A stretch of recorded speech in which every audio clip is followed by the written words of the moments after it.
Philippe Luis coach হিসেবে যথেষ্ট সফল এখনো, কিন্তু এই সফলতার রহস্যের গভীরে ডুব দিলে বের হয়ে আসবে এক অন্যরকম রহস্য, যা ভাবতে শিখাবে আবার নতুন করে।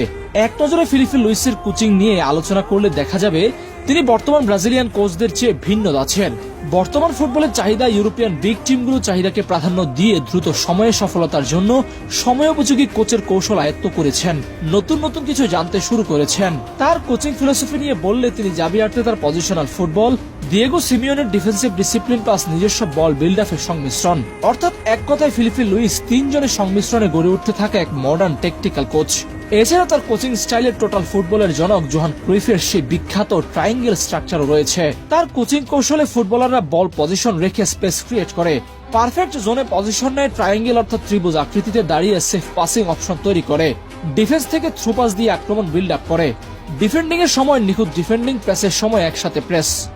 তবে এক্ষেত্রে তিনি সর্বদা প্লেয়ারদের নিষেধ করেন অপ্রয়োজনীয় প্রেস না করতে। তার প্রেসিং হবে স্মার্ট প্রেসিং এবং প্রেসিং এর পর কুইক ট্রানজিশন অ্যাটাকে যাবে।